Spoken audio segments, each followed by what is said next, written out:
I've been researching and writing about the Second World War for years. Along the way, I've interviewed veterans from almost every theatre of war. Each one has been a privilege to meet, but for me, one man stands out. Captain Eric Winkle Brown, probably the best pilot this country has ever produced. He didn't fly for the RAF though. Captain Brown was in the Fleet Air Arm, a pilot for the Royal Navy. His career spans a remarkable period in aviation, from wood and canvas biplanes through to experimental Nazi jets and on to nuclear bombers at the height of the Cold War. But his experience extends way beyond his achievements in the air. From visiting Germany as a teenager in 1936, he witnessed some of the most extraordinary events leading up to and during the Second World War. Captain Brown is a truly remarkable man. This is his story.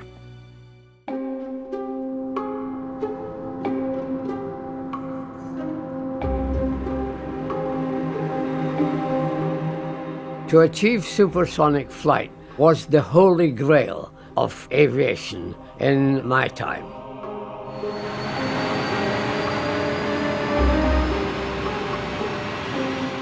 Here you had a new airplane, more power, more thrust, more aerodynamic refinement. I'd got down to 4,000 feet. Suddenly the aircraft went into a violent oscillation. I was beginning to lose consciousness. The one thought was survival. How do I get this sorted out? What I did was hold the throttle, hold the stick, just hold both back gently together.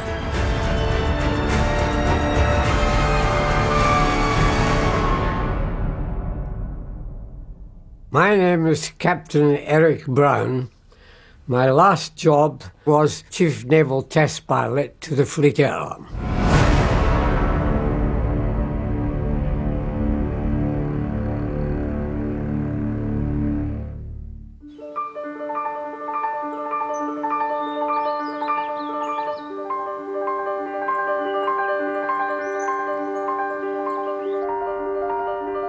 My first actual flight was with my father. I would be about 10 years of age, much to my mother's absolute horror. I suppose she wanted to preserve her young son. Mothers do.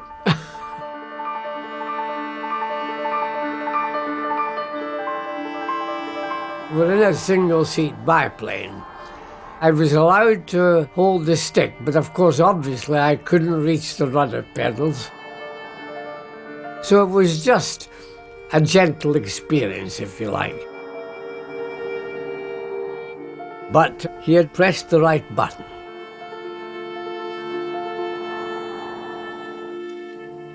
I've always had in my life a tendency to try something hazardous.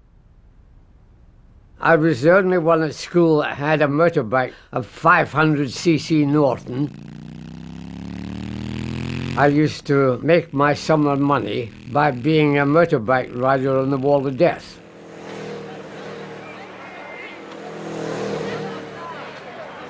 Then in 1936, the big event happened in my life that persuaded me to take up flying.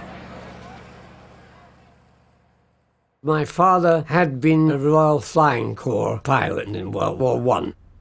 The Germans had a Society of World War I competence.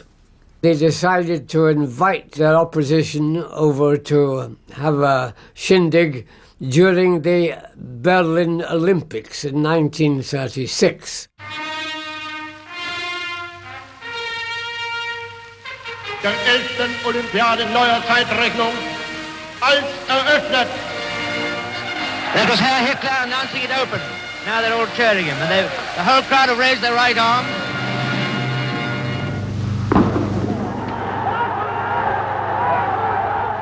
The great event, of course, was the wonderful Jesse Owens.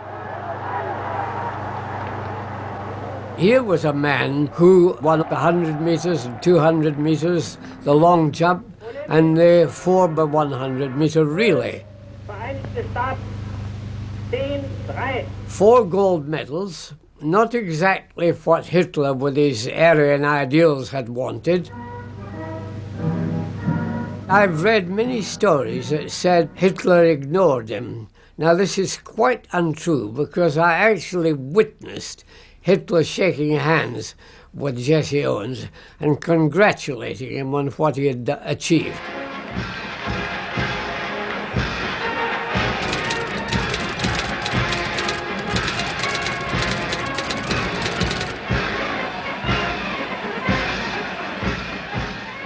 Ernst Udet became famous in World War I, the top-scoring pilot after Richthofen.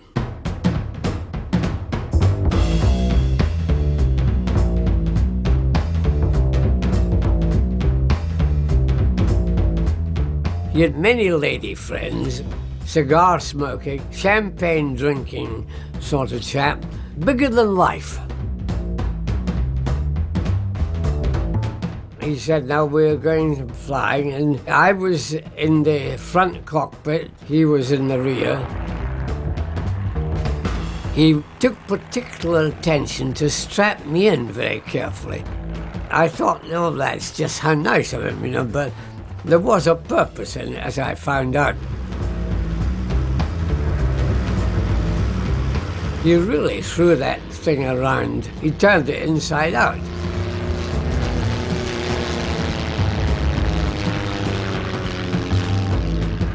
We came into land, and on the approach, he turned it onto its back.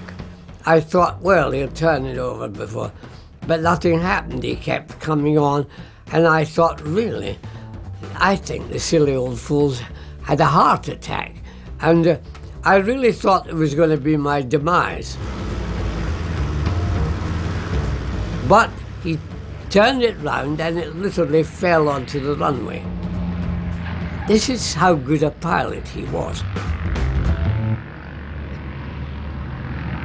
He slapped me on the back and said, the German fighter pilot's greeting, Hals- und Beinbruch. He said, you'll make a good fighter pilot. And he said, now do 2 things for me. Learn to speak German, and then learn to fly. It was a pivotal point in my life.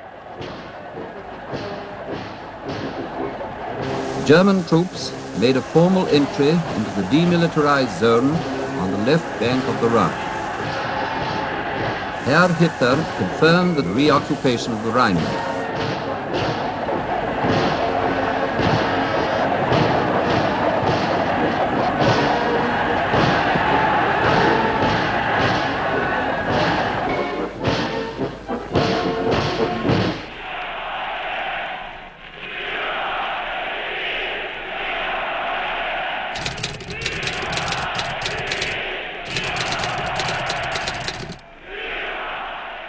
I had achieved the 2 things that Udet had challenged me to do. So I wrote him, and he said, yes, I'll book you into a little guest house. We'll show you a bit of Berlin.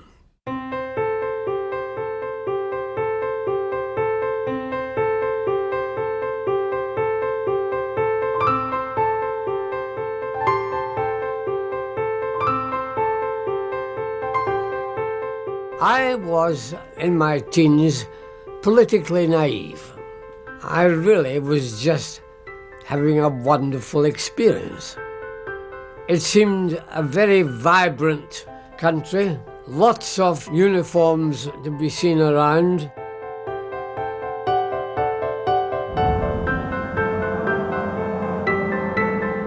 The Hitler Youth seemed to offer slightly more than the Boy Scouts offered, if you like to put it that way.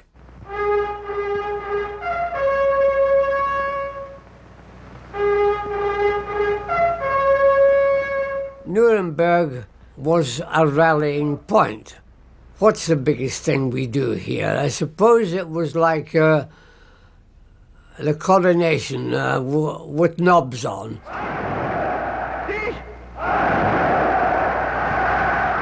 The only thing that drove me to want to see it was curiosity.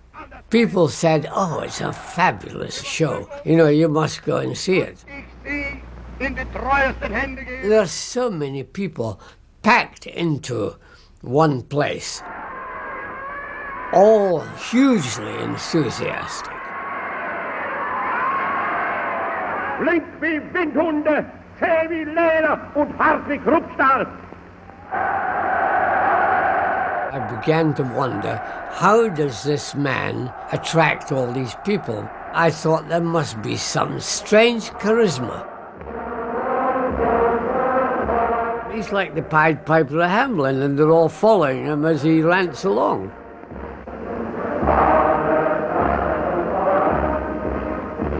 Well, the triumphs of Hitler, his annexation of Austria, the crushing of Czechoslovakia, it has been a year of crises, and we can hardly ignore them. But it has also been the year of the Lambeth Walk, and we may be grateful to that dance phenomenon which has helped to preserve our sense of values. For even gas masks and ARP have been unable to still that undaunted oi!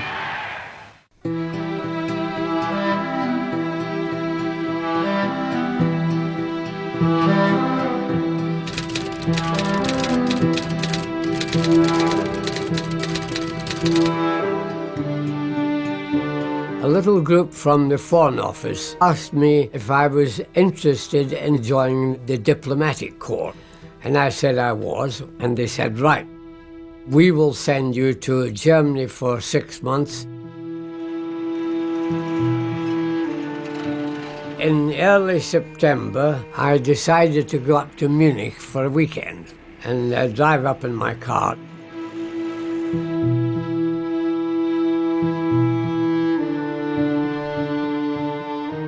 On the 3rd of September, at about 6 in the morning, there was a thunderous knock on my door.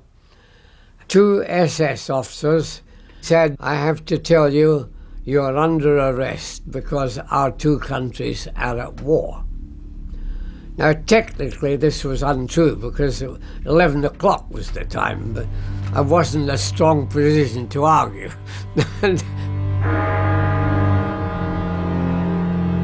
The same hour that chimed for armistice tolls the signal for another war. They took all clothes I had, books, etc., and off we went. I was in a little SS jail. I wasn't at all ill-treated. On the 3rd day, one young SS lieutenant came to me and said, we're taking you down to the Swiss frontier.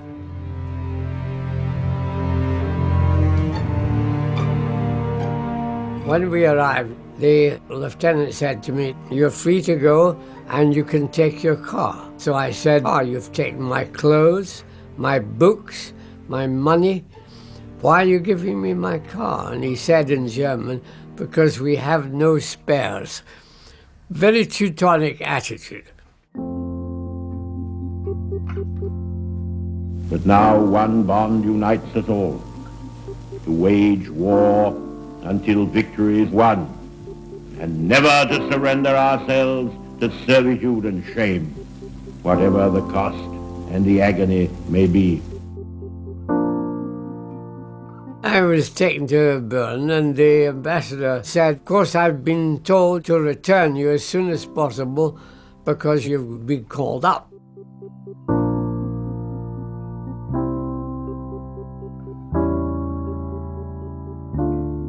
I was keen to get back at the Germans. I was a bit piqued about being locked up. And I was young, raring to go. Suddenly on the notice board, there went a thing saying, the Navy have lost a lot of pilots. There is a shortage. And if you're interested in moving over to the Fleet Arm, append your name to the board. So I did that very thing.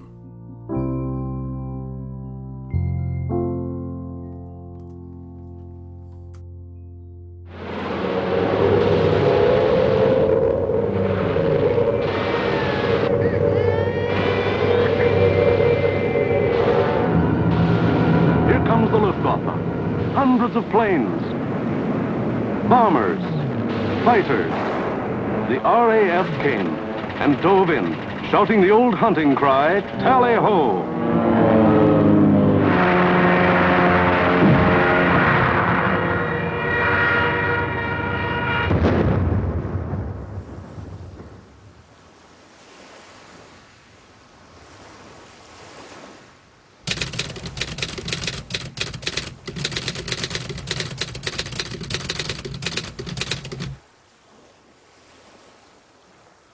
HMS Audacia originally was a banana boat operating in the Caribbean. Churchill was his original idea. He thought, right, cut everything off so that we can lay a flat flight deck on it to operate aircraft.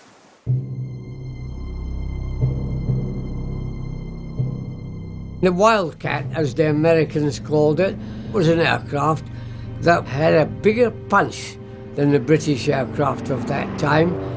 Instead of .303 guns, it had .5 guns. Far out in the grey Atlantic, the big Focke-Wulf bombers range far and wide across the ocean, seeking out the convoys approaching British shores. The Courier was probably the most heavily armed German aircraft in the sky. It had machine guns firing out the side windows, cannon, 2 turrets on top, and a complete gondola underneath. All told, it was very heavily armed. Realizing what I was up against, I had studied this very carefully.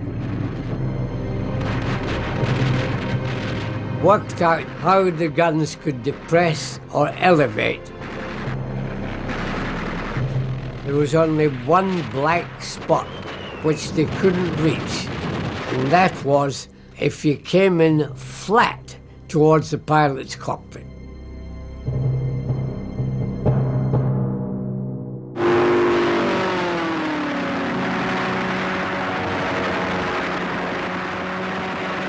When I opened fire, I could see the windscreen just disintegrating, so the pilots must have been killed. Your own grave danger was colliding with your target, and you had to break away either up or down.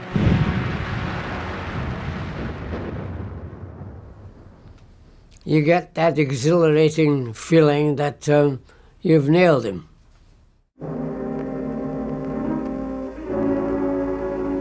The U-boats lie in waiting. Like wolves, they will stalk a convoy for days at a stretch, biding their time until the chance of wind and weather offers the fattest prize to their torpedoes.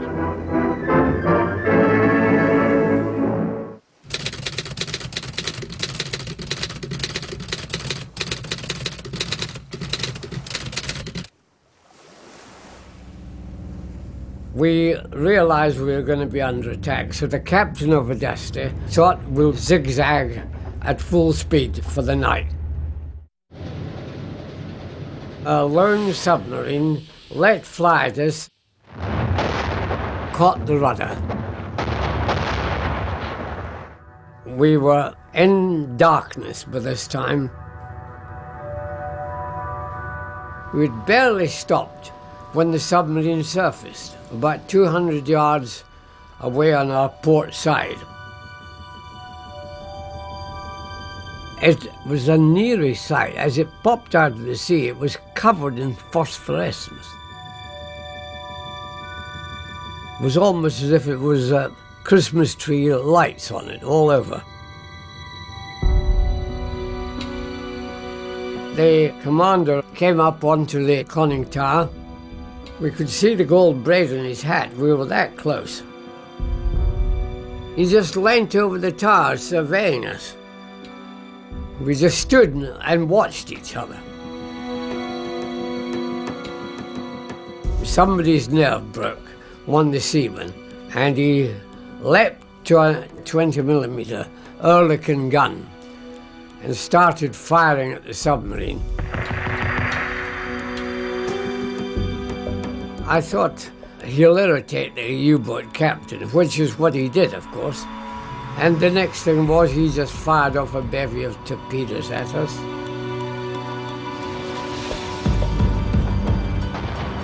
Our carrier reared up. I heard the twang of the hawsers holding the aircraft braking.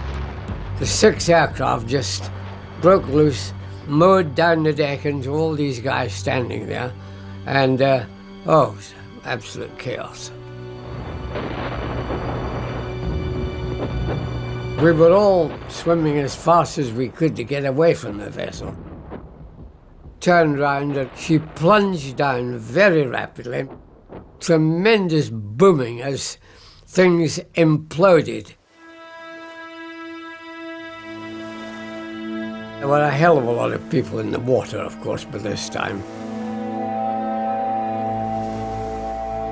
Another pilot called out and he said, let's tie ourselves together. I think we were 24 altogether.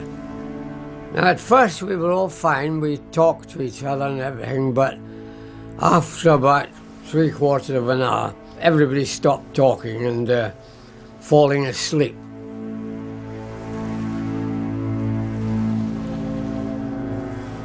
These chaps were falling forward because there's nothing to support their heads, and were drowning.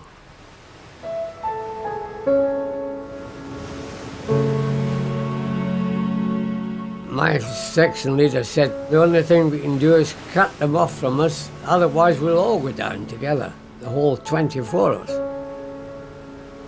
So this continued right throughout the night, cutting 1 or 2 away and letting them drift off. It really was a very nasty business. By the morning, all the seamen had drowned. There were only 2 of us left.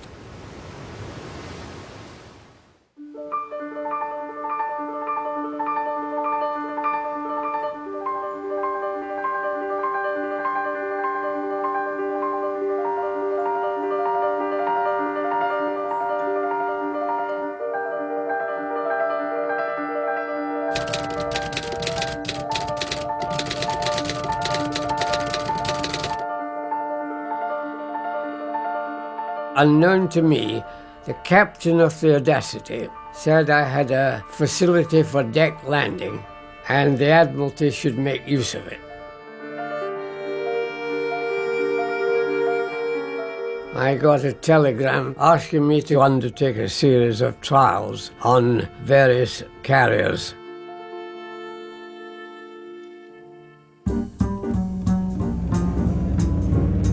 Hellcat comes in too quickly. The pilot seems none the worse. This landing is particularly bad. With this machine coming in, one would think all is well. Deck landing, one has to accept, is quite a hazardous business. A firebrand bent on destruction. Accidents were 10 a penny. Here you see another aircraft. If it doesn't have an accident, it'll be a very unusual affair.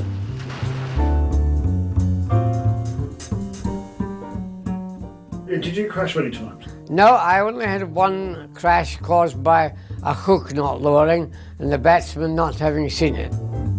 A picture-by-picture analysis of the slow-motion film proved very useful. As you go off on the catapult like you're doing here, you do get a pretty big kick in the pants. You are very hopeful that there's enough wind for you to get off cleanly.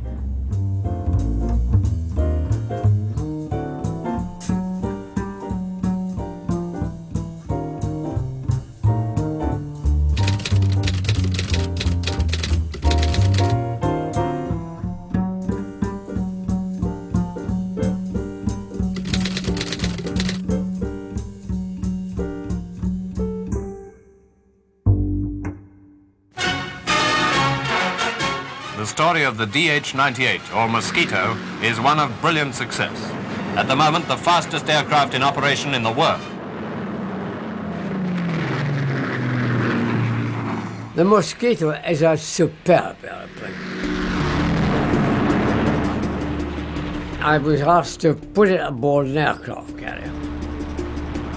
It was twice as heavy as any aircraft that had ever been landed on a carrier, was twice as big. The top entry speed that we could land was 86 miles an hour. The stalling speed of the Mosquito is 110, hence everybody said it impossible. This picture shows the Mosquito doing crash barrier tests in HMS Triumph. By all appearances, wooden constructed aeroplanes would just seem to be unsuitable for this treatment. But when you're young and confident, you say brash things.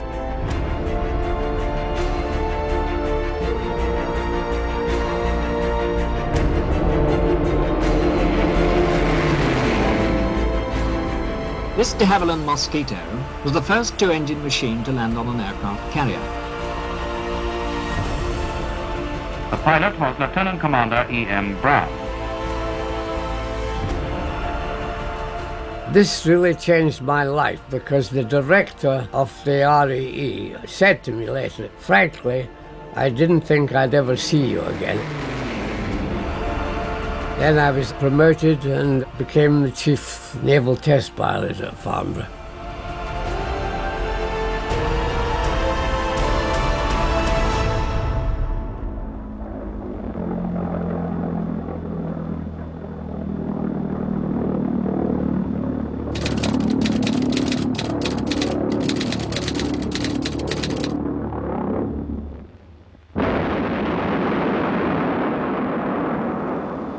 V1, the flying bomb, the robot bomb, the buzz bomb. You're a passenger on a bus, and this is the end of your last trip. You're the man on the street, and you do what you can. You're an airman on leave, and this is your welcome mat.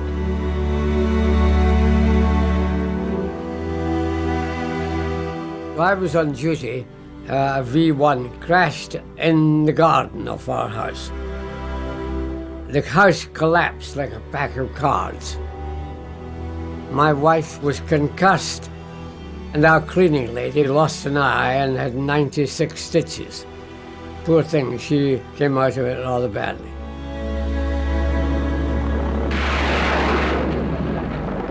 The problem with attacking the V1 is it came over at a steady speed of 400 miles an hour.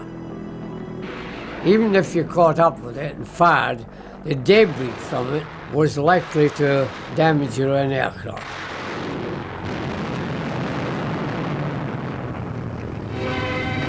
Between sorties, the pilots got together to discuss the best methods of attack. We devised a method of flying alongside it and putting your wing under the V1's wing. Then if you raise your wing, you'll tilt the V1 over in the other direction, and then away it'll go.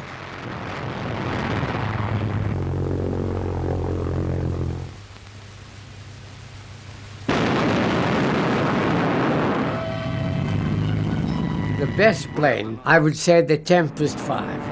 It had the speed to overtake. It was a pretty rugged airplane too, and it had the control to do the tipping.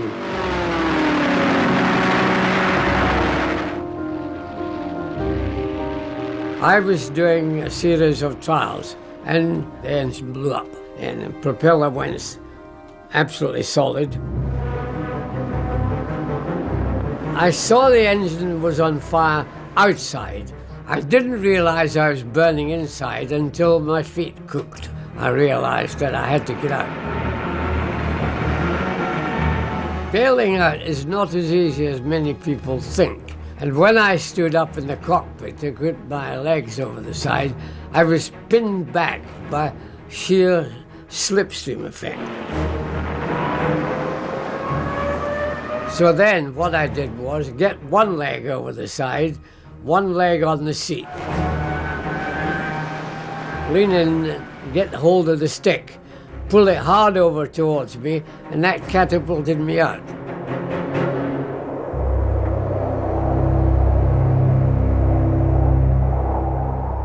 You don't get much time to worry about the finer points of it. The thing is to get out and move out.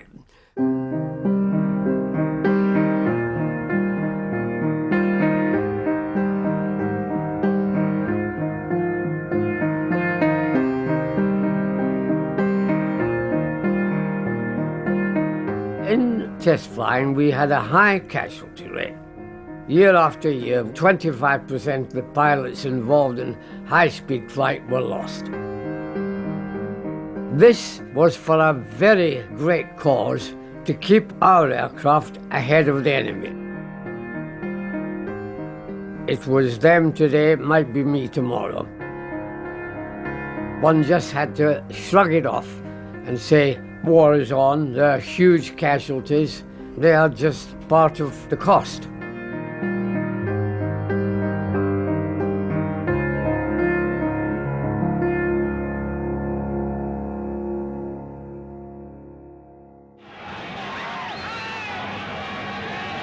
This is your victory. Victory of the cause of freedom is every day. We have never seen a greater day than this.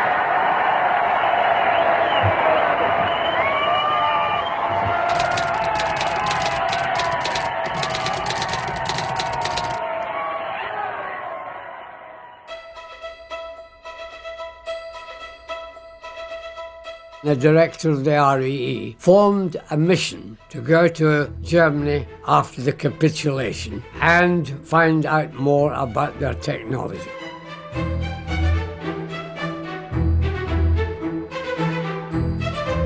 I was more than impressed. I was shocked by what we found because they were so far ahead.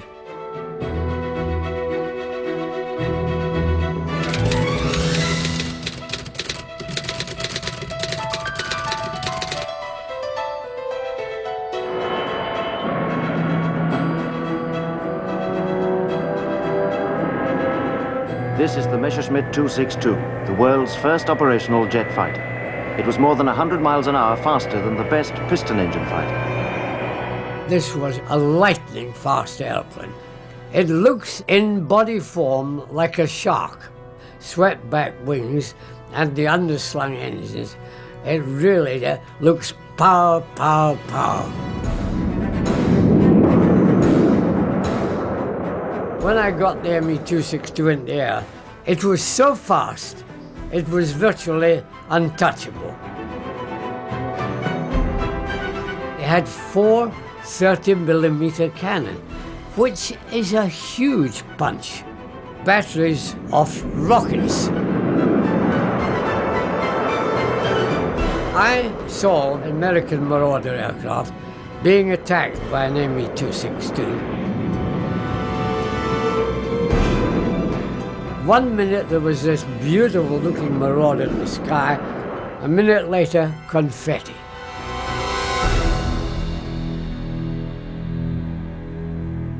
I've flown almost all the World War II aircraft, and I rank it as the most formidable aircraft of World War II.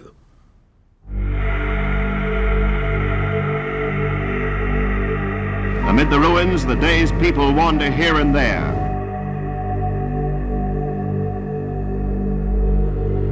Battered and shell-swept, not much remains.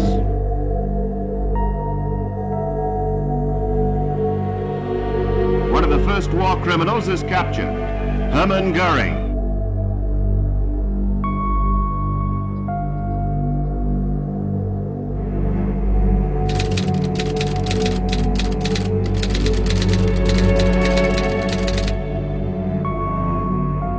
Goering was Hitler's right-hand man, head of the Luftwaffe.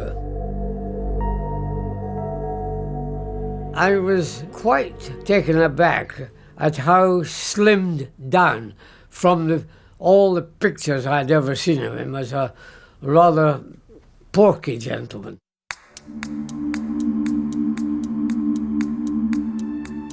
The Americans had weaned him off drugs.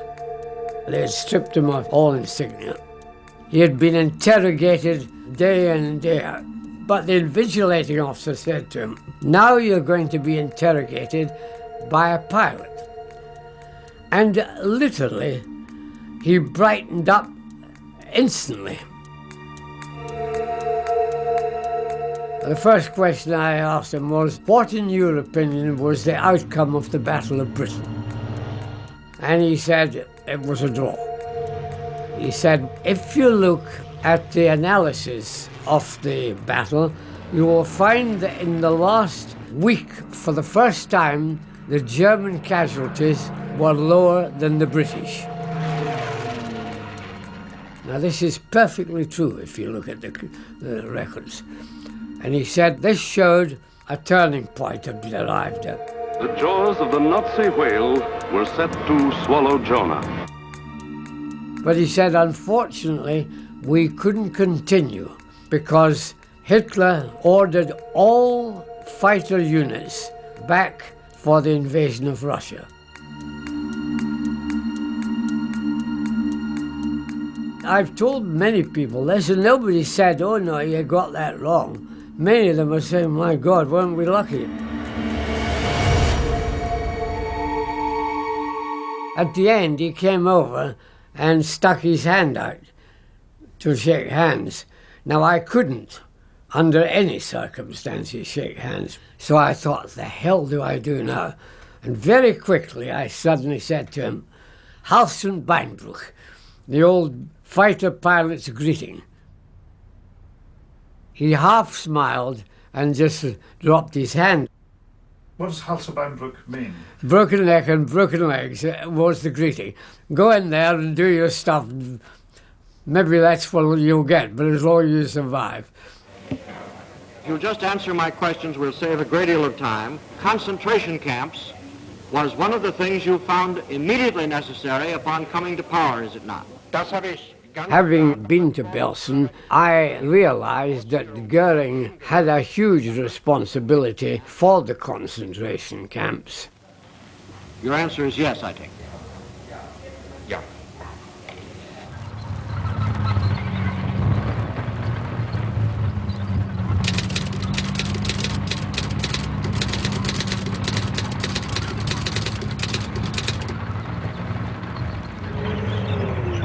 As the Allied procession moved onward, prison camps were broken open.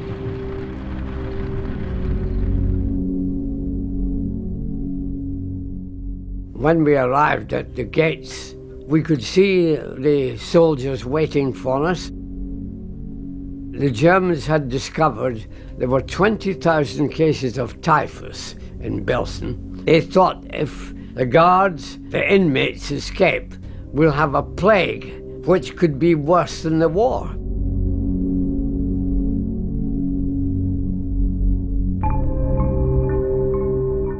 I spoke to one or two, but they were like zombies. When you stopped them, they would stop. They wouldn't look at you, they would just look at the ground. Not reply at all. When you finished, they would move aside and move on. They were literally dying zombies.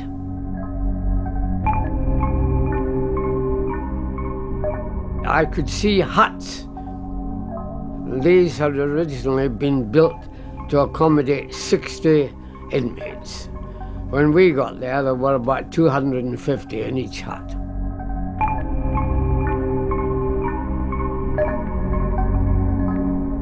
These people were theoretically still alive. But I say alive, brackets.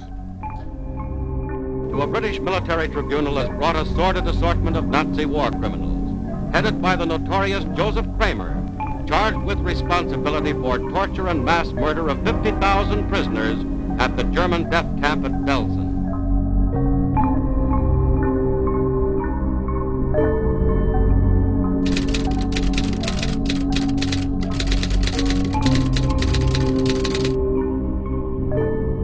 Kramer was absolutely straightforward.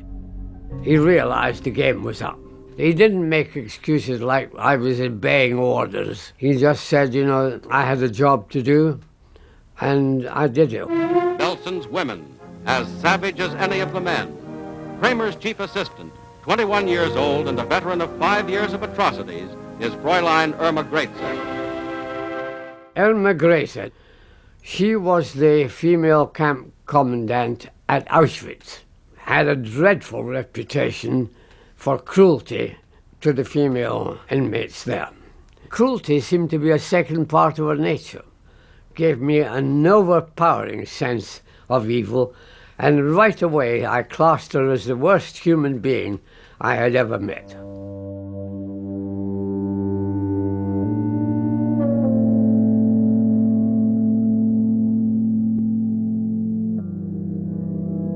My experience of the Germans before the war was a very friendly one. I admired them for their disciplined way of life. They were hard workers. But my attitude totally changed when I witnessed what I did in Belsen. Because I thought, if these people are capable of this, they are just an evil race.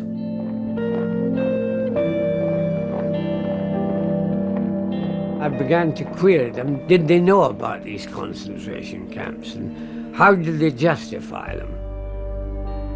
Their excuse was they had been offered something to put their country back to where it had previously been by Hitler. And they would have followed anybody that offered them this.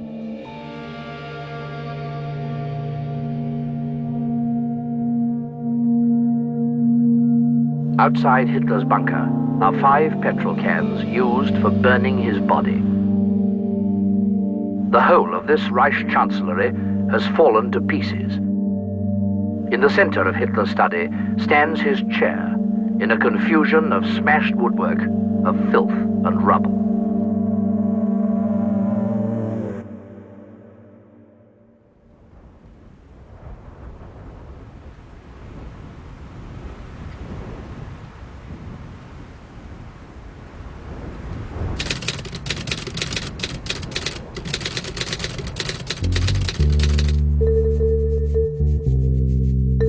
Mi-163 is a rocket jet plane, carries its own oxygen supply, therefore is not hampered by thinning atmosphere and high altitude.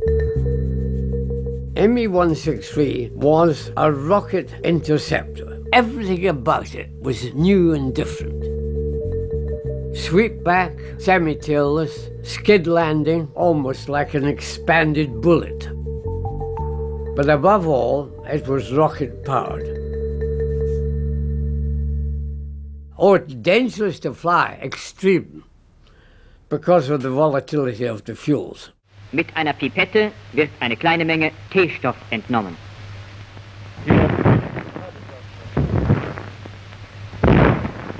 Its operational record was terrible. The number of its own pilots it killed was huge, really.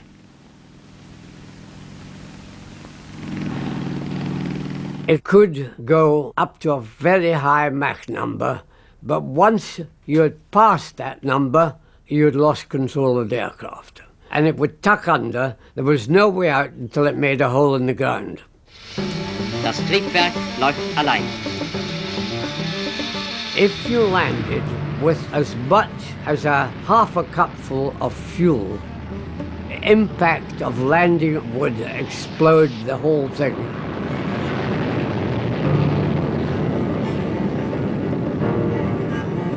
I'm sitting in the cockpit, ready to go.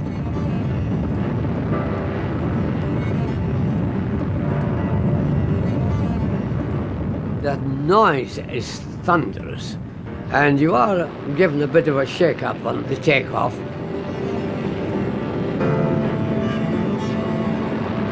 The acceleration is unbelievable.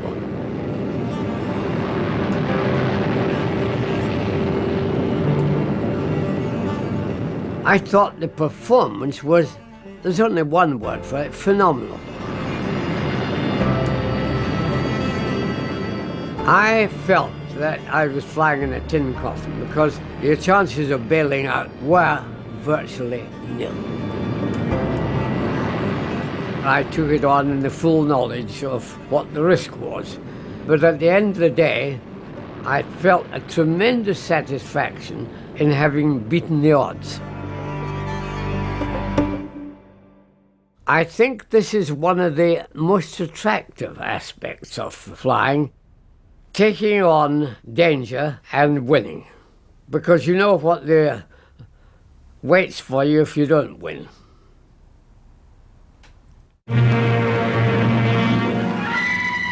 Few months after war ended, trials of the tailless DH-108 began with Geoffrey de Havilland's flight at Woodbridge.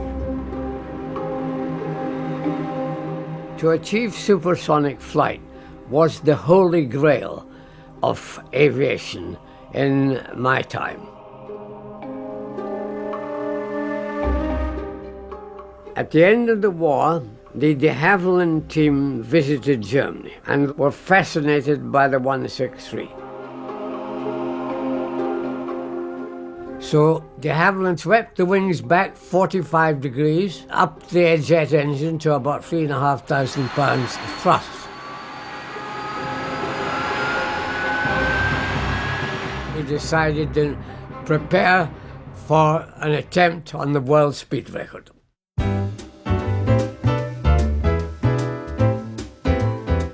Our chief test pilot was Geoffrey de Havilland, the son of the founder of the company. I knew Geoffrey very well. Saw a lot of Geoffrey. To me, Geoffrey was more of the Hollywood type of test pilot. The way he was going to work up for it was to start with high-speed runs at 10,000 feet. Come down 1,000 feet at a time, keep full throttle on each run. And he was running at 7 when suddenly the aircraft disintegrated.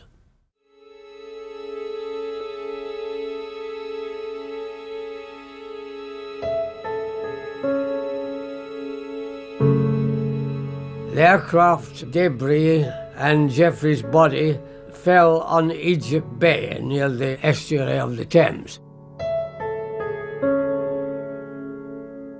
Geoffrey was still in his parachute, but it had never been attempted to be opened.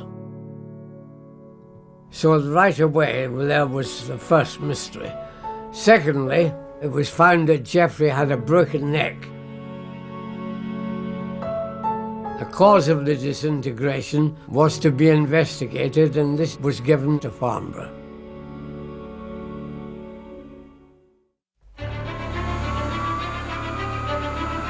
I'd started to follow the same pattern of flight that he had gone on. I'd got down to 4,000 feet. Suddenly the aircraft went into a violent oscillation. It did 3 cycles a second, and in each cycle I was subjected to plus 4G and minus 3G. The medics say that a pilot will stand this for 10 seconds before going unconscious. The one thought was survival. How do I get this sorted out? I was beginning to lose consciousness. So what I did was hold the throttle, hold the stick, and this was pure instinct. Just hold both back gently together.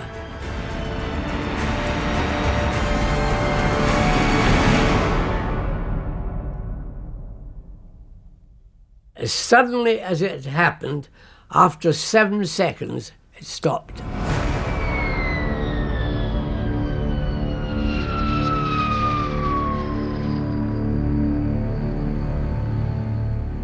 I was pretty pleased about it, I can tell you.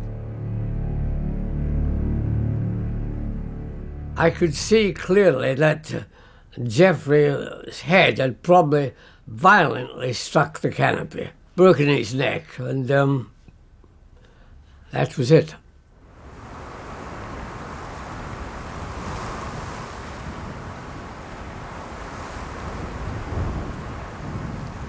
When you take on a job like that, part of it is a dare, part of it is a professional challenge.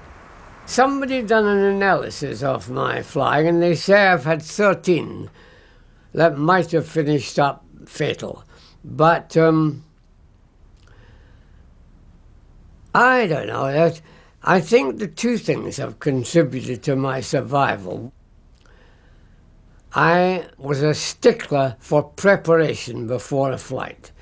There was a type of pilot who was a bit gung-ho. The great saying would be, kick the tires, light the fires, and the last one off's a sissy. Now, if you have that attitude in test flying, you are not going to last very long. And secondly, the fact I am small helped my survival. For example, I had a crash in a Vampire. If I had been 6 feet, I'd have lost my legs. I survived purely because I was small, and I curled myself up in the cockpit.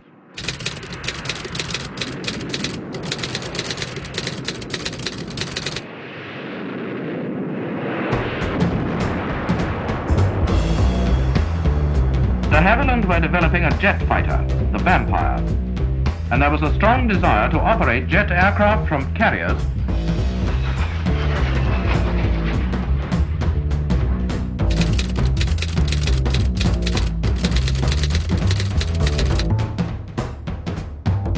We knew the Americans were trying to be the first to land a jet on an aircraft carrier, and it was nothing but a friendly rivalry. The sea was so rough, the carrier was moving, enough to make life difficult, certainly for the first landing. So the signal had been sent out, return to base. But I didn't get that, so I screamed overhead, and that was the first they knew I was there.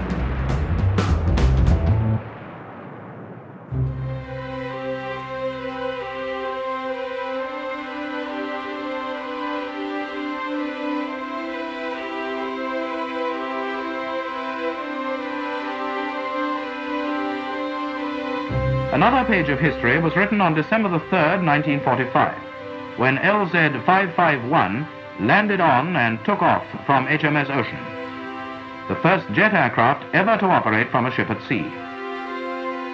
And the pilot, Lieutenant Commander Brown, Winkle to his friends. The event is the cause of interest, some very considerable interest. Here it is, coming up from below, still surrounded and commanding attention. The pilot can be seen in the foreground without a helmet. Where does the urge come from? Feelings believing.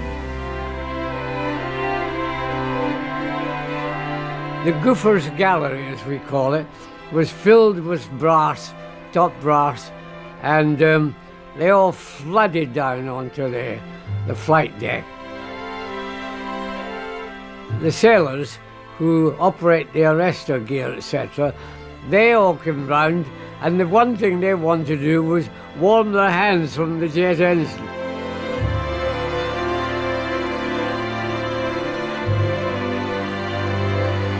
Running up at full power before taking off. The spectators a little more distant, behind something, somewhere. There was no trouble with a free takeoff. A new era had started and the aircraft had come to stay.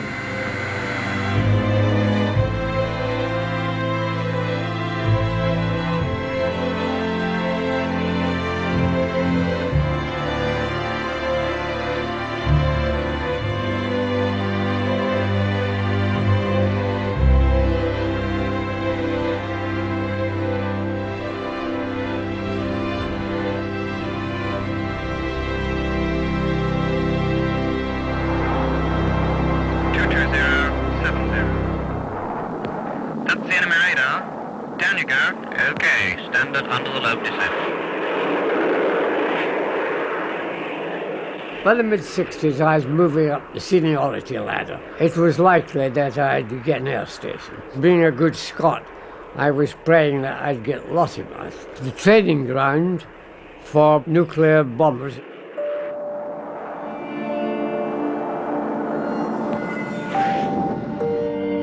When I first went to the Fleet Air Arm, the first aircraft I flew was the biplane Gladiator.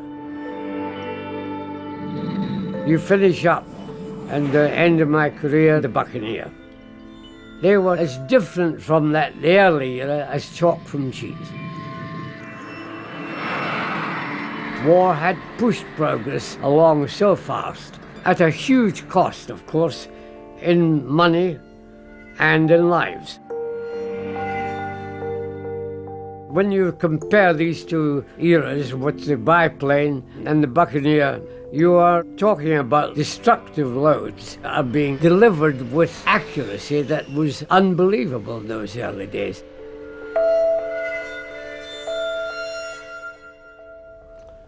Science fiction almost.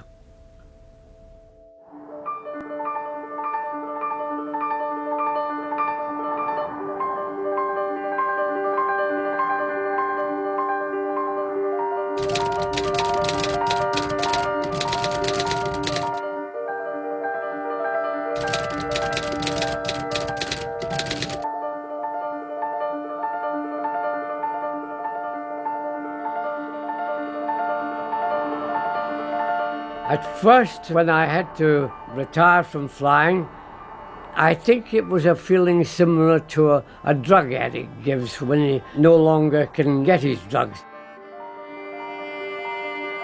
Withdrawal symptoms were fierce for about a year.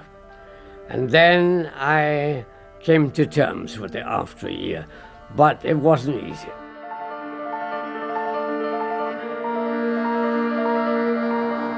One thing I learned about myself was I was prepared to give up anything to stay in test flying. For 6 years at Farnborough, I virtually never had a day's leave. That is a terrible imposition on your family. So there are prices to be paid.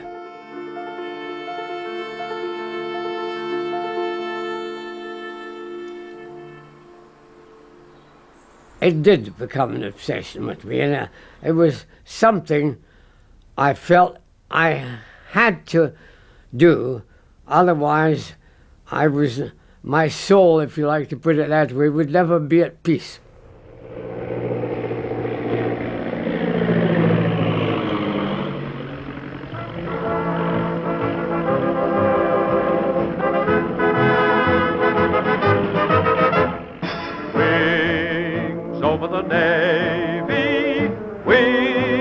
Commemorating the 70th anniversary of D-Day, there's a free interactive e-book with eyewitness accounts. Go online to the D-Day 70 website tomorrow, throwing open the cabin doors of BA for exclusive access to a very British airline at 9. And next tonight on BBC Two, The Veterans Speak. D-Day, The Last Heroes, a double bill coming up.